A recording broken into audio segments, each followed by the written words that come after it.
Welcome to It's All Geek to Me, a podcast where two friends experience popular, nerdy franchises for the first time. My name is Leah, and this season my co-host Kelly will be watching my favorite films, The Lord of the Rings, for the very first time. And I'm the expert. Let's dive in. Okay, so you've officially watched the first 26 minutes of The Lord of the Rings. How do you feel? You know, I feel like almost like a little bit of a loss. I held on to this part of my personality for so long. It's ending now. Yeah, it's over. I'm sitting watching it for like the 100th time for me, and I'm just thinking, Kelly's sitting somewhere in another state, seeing this with fresh eyes.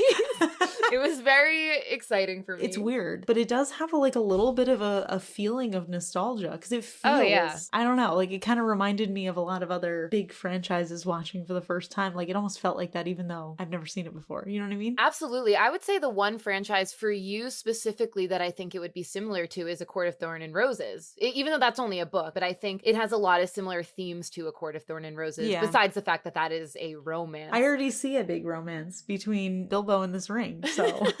There you go. That is the main romance. Well, oh my gosh, I don't even know where to begin. I wrote a lot of notes because I was just writing down my thoughts as it was happening. I think some of my predictions are actually going to be pretty accurate. Yeah? Your face tells me I might be wrong. Before we start, I did want to say something that I think would be fun for me going through this, because you know me and you know what I'm like with, emotional media. Oh no. I would like... You cried. Yes, I totally cried. In the first 26 minutes, I cried twice. I would like to keep a cry count for how many times by the end of this I have cried. I'm trying to think of even at what point you could have possibly cried. It's really the music that does it for me. I don't know if the Shrek thing is a reference to this music, but the music that Fiona sings in Shrek 2, or no, it was Shrek 1, wasn't it? Where she was singing to the bird. Have I been missing Lord of the Rings references my whole life? No, it is not. I don't think that that's a reference to Shrek. No, I don't think that Lord of the Rings is a reference to Shrek. I think Shrek is a reference to Lord of the Rings. Maybe. I don't know. There's a lot of things that I noticed, but I'll talk about it as I go. But before we even do, I do want to say Crush on Elijah Wood definitely holds up. He is as cute as I remember him being. He's a very cute guy. Even in those high-waisted pants? Yes. What are you talking about? Yes, he was so fashionable. But what about the prequel section where you're getting the history? A lot of exposition. First 7 minutes just explaining the background of the story, okay? First of all, there's multiple rings. There's 3 rings to the elves. There's 7 rings to the dwarves. And then there's 9 rings for men. And then there's 1 master ring. And then there's a bad guy named Dark Lord Sauron. Yeah, he had a fork on his head. In my notes, I wrote him down as Forkhead. Forkhead? From now on, he will be known as Forkhead. Well, I don't know. I mean, he died. Or I don't know if he died, but they chopped his fingers off. I did also notice on the side that had the men and the elves, their elf armor looks just like the elf armor in Skyrim. Do you play Skyrim? I don't think you do. I don't play Skyrim. It looked exactly like it. I was like, oh my gosh, that's what they're referencing in Skyrim, or is this just a well-known elf culture? It could be coincidental. I'm not sure. Very impressed with that. But yeah, so then there's a big war, right? Because Forkhead, he had the ring that controlled all the other rings. I don't know who his people are though, because he just had people with crazy faces. They looked like monsters. He would have the orcs and the goblins, and he does have men on his side as well, because men are controversial creatures. Yeah, they were oh, men are easily corrupted. The woman was speaking in parcel tongue for a little bit when she was telling this story, which I was like, what's going on here? Is this a crossover episode? She's an elf, and we actually have seen her face. I'm not sure if you noticed. I actually got that feeling because she looked like how she sounded when she was holding the ring. Yes, that was her. Okay, so that's our narrator. But yeah, so then we have the king and his son, Isildur. King gets knocked into a rock, and then he looks like he's dying, I guess. Forkhead is going off. He's super powerful. He's knocking everybody down. Son of the king comes, chops off his fingers, and then he explodes or implodes or something. Everybody falls down. And that is the end of Forkhead. R.I.P. Forkhead. And then he takes the ring and he's wearing it like a necklace. And then one of his men attacks him and kills him. And then he falls into the ocean and the ring falls down as well. But the way that the narrator said it is she made it seem like the ring is the one that betrayed him. Yes, the ring does have its own sentience. I don't know if it was his man that attacked him or it may have been just an enemy, because the thing that you'll come to learn about the ring is that it can draw power towards it. So I think that it wanted to be found. So then it disappears, and then the precious guy finds it, and he's like, oh, my precious. And I was very happy to see him. And his name is Gollum. And he had the ring for 500 years, and it said it gave him unnatural life. So when I was first watching him, I thought he was going to start off being normal looking and then get uglier through the ring, but it turns out he's just ugly the whole time. Yes and no. He does have an origin story, but we won't see it until later on in the films. Okay, that's fine. I can wait. But yeah, he's going on. He still has the crazy voice. Maybe he had the crazy voice the whole time. I don't know. So then the ring, which has sentience, somehow rolls away from him, ditches him after 500 years because it senses that it's its time to come back to life. I don't know why it was just chilling for 500 years, but whatever. And then Bilbo finds the ring. And then we get to meet Bilbo. Good boy, Bilbo. My favorite bad guy. So here are my thoughts on Bilbo to start. After our last episode, that night, I remember I was going to sleep and I was thinking to myself, it doesn't make sense that Bilbo is the name of a bad guy, okay? Let me explain to you why. I was a film major in college, and I feel like there's always significance to names, right? And Bilbo is just a very soft name. Like the B's in that make it seem like that wouldn't be a bad guy's name. And his name has alliteration too, Bilbo Baggins. Yeah, it's like too friendly sounding to be a bad guy. I mean, I never saw Star Wars, but like Darth Vader, like that's these sharp letters, and like Bilbo sounds too nice. Like something else. Yeah, but so I was thinking he must not be the bad guy. And then when this happened, I was like, wait a second, I am right. He is going to be the bad guy. So I'm keeping that prediction because originally I was thinking, no, I'm a doofus. He's definitely not the bad guy. But like, he's the bad guy. So let's move on. Let's go to the Shire. I want to live there. It exists. New Zealand, baby. Oh my gosh, it does. Wait, are there little houses in the hills? Because that place was so cute. Yeah, it exists in New Zealand. They built it on this man's property and he never took it down. And people started sneaking onto his land to see it. And he was like, this can't happen. So they made it an attraction where you can't actually sneak on. You might have to pay to get on, I'm not sure, but you can go to Bag End. Oh my gosh. It's my dream. That's where I want to go. That sounds like so much fun. The house that we see is adorable. It's called Bag End. Bilbo Baggins Bag End. Oh my gosh. So yeah, so we go to the Shire, which is Hobbit land, and absolutely adorable. The birds are chirping. It's like this idyllic little forest. I immediately fell in love. Elijah Wood being super cute, just reading up against a tree. And I was like, okay, I am instantly in love with this man. Yes. First thoughts, Elijah Wood jumps up and his name is Frodo Baggins. The name sounds familiar, but I feel like I've definitely heard Bilbo more, which worries me a little bit because I'm like, is Elijah Wood the main character? Going to die. Because I mean, I've heard the name Frodo, but like definitely not as much as I've heard Bilbo. So he's Bilbo's nephew, aside from the fact that he's very cute. He is incredibly short. Or Gandalf is incredibly tall. Another word used for hobbits is halflings. Gandalf makes a little bit of a mention of this and he says the world doesn't know a lot about hobbits. And that is true. Most people outside of the Shire and outside of those surrounding regions do not know of the existence of hobbits. So when they see them, they call them halflings or they think that they're children. So they are actually the size of children. I have to say, seeing Frodo and Gandalf next to each other, I was like, this is the cutest thing I've ever seen. Like, there's something very cute about seeing a giant man with Frodo, like, being all short and cute. Because I was like, this is adorable. Yeah, the hobbits are very adorable. They're very cute. Yeah, right? Their little curls, like, everyone has this amazing curly hair. Ah, I love it. So then we meet Gandalf. He's a wizard. He looks startlingly like Dumbledore. Oh, and this is cry moment number 1. You cried when I'll tell you why. When Gandalf is in his little cart and the little kids come running out and they're like, Gandalf, the fireworks. When he sets off the fireworks, Ian McKellen, who plays Gandalf, just has the sweetest reaction to the way that the kids react to the fireworks. And it just makes me tear up. So that was cry number 1. I can't even believe that is the moment that made you cry. Okay, so that's score 1 for the cry tally. That's cry number 1, baby. They're on this cart. They're going into town together because Elijah Wood, very short, would take a long time to get there. So he just hops right into the cart. So I noticed that there's a lot of moments that I see in GIFs, like, and memes. Him being like, fine, keep your secrets. Gandalf being like, a wizard is never late. He always arrives when he wants to. Precisely when he means to, yeah. Yeah. And then also when Bilbo's like, why shouldn't I keep it? Yes, like all that these part. memes. You know the Yeah, memes. so I'm like, oh my gosh, I've been getting references for a lot of my life and just not aware of it. But yeah, so they're going into town together, and Gandalf does say something about how the Baggins, it's a similar name. The Baggins used to be like very respected, but then Gandalf convinced Bilbo to like get into a fight with a dragon, and then now people are like mad at him, which is why when they go do the fireworks, that old lady's like, grrr, and she's mad. That was definitely an old man, but okay. He was very pretty. Yeah. They all have pretty feminine features, the hobbits. It's a cute thing, though. It makes them adorable. They do. Yeah. They're adorable. But yes, that is the story of the Hobbit. Gandalf comes to the Shire and convinces Bilbo to go on a journey with him to defeat a dragon. He finds the ring on that journey. Oh, okay. So we just saw like a little snippet of it when he found the ring and then just ran away.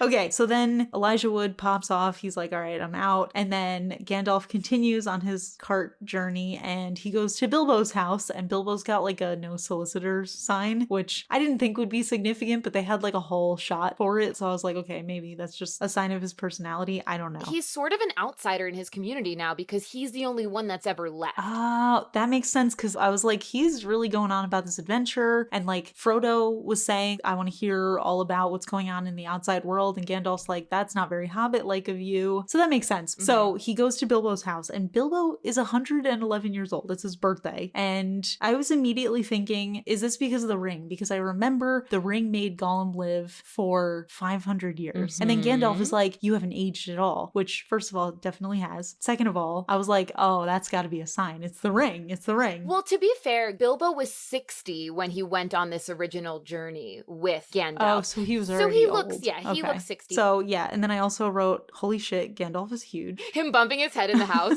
He's smacking his head on everything. I was like, this man is large. Love the house, I also wrote, because that's an adorable house. It looks almost tunnel-like, which is so cute. And then I also feel like Bilbo was immediately being very sketchy. And this is why I'm convinced, I think Bilbo's gonna end up being a bad guy, and he's gonna try to like get the ring back from Frodo. That's my new prediction. Bilbo's a sketchy man. Mm-hmm. He's got some sort of craziness in his eyes, and there's something a little evil looking about him. So he's running around. Gandalf notices a map that he's got framed, and I was like, Gandalf seems like this guy should not have this map here, but whatever. Okay, so the map was actually, that was just a callback to The Hobbit as well, because the places that he showed on the map were the places that Bilbo went in The Hobbit. So he's like too proud of himself for going on adventures when he should just be a happy hobbit on his own. Well, he's also writing a book about his adventures, so these are sort of like tools that he's using to write his book. Okay. Yeah, he said he wants to finish his book. I thought he was saying he wanted to finish reading a book, but he like couldn't get a chance to because everyone was annoying him. No, he's actually writing a book. And then he kept on saying he wants to leave on an adventure and then never come back. He wants to go on a holiday, never come back. And I'm like, is this man planning his death? Like, is he just going to like eat himself off of a mountain? And then cut to him and Gandalf smoking weed together, and I was like, what's going on? And that is weed, by the way. They say weed. He said it. Yeah, he was like the finest weed. Yeah, they're getting stoned to the bone. And I was like, oh my gosh, this is not what I expected in this fantasy story, but you know what? It's fine. So then we have Bilbo's huge 111th birthday party. Whole town appears to be there. Everyone with their adorable curly hair and their little faces. Like, there's just something very cute about them. I don't know. I really love them. We meet Sam, who I remembered his name. Absolutely adorable. Okay, this is cry number 2 for me. It's just a sweet moment because Sam is such a sweetheart. When Frodo's like, come on, Sam, why don't you dance with Rosie? And he's like, oh, just have another ale. And then he sends him to dance with him. When he dances with Rosie, I'm just like, you're so cute. It's amazing. Wait, that's the brother in 50 First Dates, isn't it? The guy who wears the mesh shirts and his nipples are chafing. Yeah.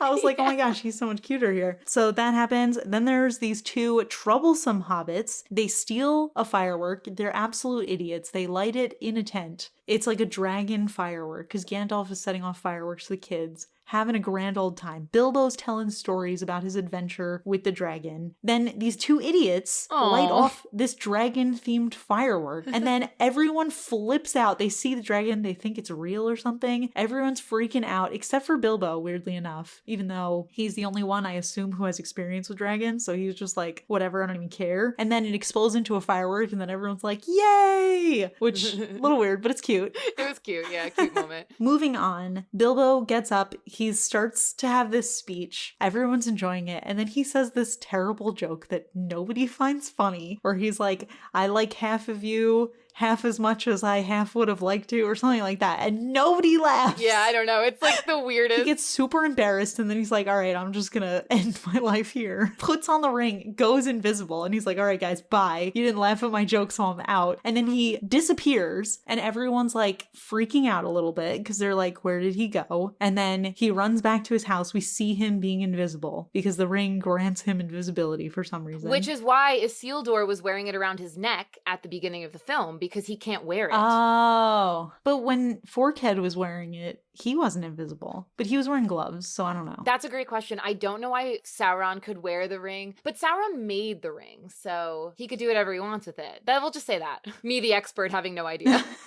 So then Gandalf is there at his home, and Bilbo's like, oh crap, you found me. So he's like packing up, and he's like, I'm out. That was my way of saying goodbye to everybody, which, by the way, super rude, especially because Frodo loves him. So I was like, that's a little disrespectful. Another point for Bilbo ending up being the bad guy, because I still don't trust him. And then he's like, yeah, I left the ring on the mantle. And Gandalf's like, no, you didn't. It's in your pocket. And he's like, oh, why shouldn't I have it? And then he like goes on this like weird little Gollum situation where he becomes evil for a second, and then Gandalf gets pissed. The sky goes dark, and he's like being a scary wizard, and he's like, I am not robbing you. I was like, for a second, I was scared. Yeah, it was a scary moment. Bilbo got scared too, and then he went and hugged him, which, by the way, I feel like that would be the moment that you should cry at. I don't know why you're crying about Sam and Rosie. It definitely got me emotional, but I didn't put it in the cry tally. But yeah, that's another moment. Okay. So they hug it out. It's fine. And then Bilbo tries to leave again with the ring. And Gandalf's like, dude, Bilbo, you still have the ring. What is wrong with you? Although it seems like Gandalf knows that like Bilbo's having a hard time parting with it. So he's being nice about it. Bilbo's like, all right. And then he just dramatically drops the ring on the ground, and then he leaves and starts singing. And it seems like he already feels so much better not having the ring nearby. So maybe it's the ring that makes him evil, and like his desire to get the ring back makes him evil. Yeah, I mean, he even said, oh wait, no, I know what you're gonna say. He's like, all right, bye, I'm gonna go die. And Gandalf's like, until we meet again. And I'm like, I know that that's foreshadowing that he's saying, I know you're gonna come back and try to get this ring. That actually was not the line I was gonna bring up. I was gonna bring up when he says, oh, I thought of an ending to my book, and he lives happily ever after to the end of his days. Oh, that was cute. Because that just to me felt like the lightness that he felt after dropping the ring. Yeah, I definitely noticed he felt a lot better, but I thought you were going to say that the foreshadowing thing, which I'm convinced is going to happen. He does in the next scene when Frodo comes into the house explain where Bilbo went. Bilbo is going to the elves. I wrote this down. Don't you worry. Okay, you watched it too. I'm the Lord of the Rings expert. I'm good at this. You're right. Okay, so before Frodo even comes back, Gandalf touches the ring, and immediately the evil eye god is there. Just for like a second. Flash moment. So he doesn't actually touch it. He almost touches it. Because he knows that thing's evil. But yes, the eye. I was hoping you noticed that the eye showed up. Oh, I noticed the eye. Yeah, that happened. And then Frodo comes on in and he's like, oh my gosh, where's Bilbo? And then Gandalf is like, oh, he left to go hang out with the elves, but he's not coming back. And also, you get all of his property. I don't know why he didn't stop Frodo from picking up the ring, which is very clearly evil. Frodo picks up the ring and he's like, his ring. Gandalf is like, oh yeah, but that's your ring now. You get the whole house. Everything's yours. And then he doesn't say anything like, be careful about this ring because something's obviously wrong with it. He's just like, here's this ring. I'm going to put it in an envelope for you, and then I'm going to give it to you, and then just don't think about it. I'm out. Goodbye. And yeah, that's it. That's what happens in the first 26 minutes. So I'm a little upset because I have to say, if this ring is evil, which I'm assuming it is, why didn't Gandalf say, hey, by the way, this ring, super evil. Be very careful with it, you know? He was just like, here it is. Don't think about it. I think ignorance is a little bliss in this situation, and I also think knowing the race of hobbits, they're very innocent creatures. adventures, which is why it would be safe to keep the ring in his possession. Except for Frodo is a very adventurous guy. Obviously, he wants to know more about life. Exactly. So he's probably not the right person to give this ring to. So a lot of thoughts. Overall, still think that Bilbo's going to end up being evil, even though, like I said, after we talked, before I watched it, I was like, Bilbo's definitely a good guy. But now, having seen him, I'm like, no, this guy's sketchy. He might not be the bad guy, because Forkhead, Sauron, is the bad guy. He's like either dead or he is missing one hand. And maybe that made him weak for the last 560 years? No, more than that, because it was the 2.5 centuries plus the 500. Oh yeah, it disappeared for the 2,500 years. Oh, I forgot about that. Yeah. So Sauron's just, if he's alive, he's just been chilling for like 3,000 years, just not even caring. Well, think about in like Harry Potter how Voldemort comes back because of the Horcruxes. The ring could potentially be something like that. Yeah, because the ring was like, it's my time to come back, which I don't really understand why the ring has feelings, but it's fine. My prediction was that they had to go find the ring, but they already have the ring. So maybe they have to protect the ring now, is what I'm assuming will happen, because I truly think that Bilbo's going to come back and maybe he's going to turn into his own little Gollum and be like, my precious. Wait, is he? No. He's not Gollum. No, they're two separate characters. Okay. I was like, oh, I'm onto something. So yeah, so that's my thoughts on the first thing. Do you have anything to add? Did I miss anything important? No, I feel like you got all the details. I think you hit on all the important things that happened. You cried twice. Crazy. I cried twice already. I honestly am just in shock. I don't understand why you cry all the time. The music in this really gets me. It's so good. I feel like, honestly, I would be so happy if there was just a whole movie just in the Shire with a bunch of hobbits just having a good time. Like, I would watch that whole movie. That's the love story that you're missing. Oh my gosh, is it between Sam and Rosie? No, I'm saying there's not a love story in The Hobbit, but if this was a love story, it would stay within the Shire. I thought you were going to say that maybe there's like a little tiny bit of like seeing Sam and Rosie falling in love while this grand adventure is happening, because that would make me very happy. Oh, that would be cute. I just love love. But here's my question, okay? One final question to rule them all. Why is everybody giving their fiancés the evil ring? I don't understand. Oh my god, you're so right. I don't know. That's actually weirdly evil to like give their fiancés the evil ring. If this ring is so bad, I can immediately tell in the first 26 minutes, this ring is evil, right?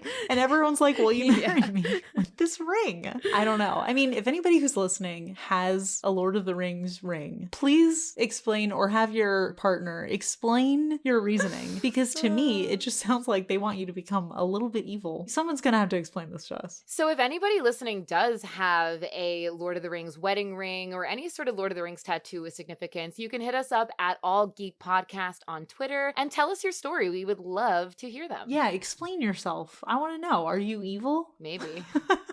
Maybe a little evil. But I'm excited to hop into the second section of the film and see what happens. I need to know what happens next. I need to see more Elijah Wood. We will see more Elijah Wood. He's so cute. I wrote down 3 separate times in my notes that he's cute. You haven't met my love yet. Ooh, my love is coming up. Oh my gosh. Okay. I hope it's another Hobbit. I think we meet him next. All right, so Frodo has the ring. Gandalf is gone somewhere. Bilbo has gone to the elves, and we will see what happens. I'm still on board with half at least of my predictions. I still think Bilbo's evil, and I still think that the eye is God. And I think I'm actually getting pretty good at this. So new prediction is I think Frodo has to protect the ring because Bilbo's coming for it. Maybe he's gonna like resurrect Forkhead, Sauron, and they're going to try to defeat Frodo together. But I guess we're going to have to find out next Thursday. Next Thursday, we will see the next section of the film and see how Kelly's feeling. Ooh, I'm excited. Are you excited? I'm so excited. This is going amazing.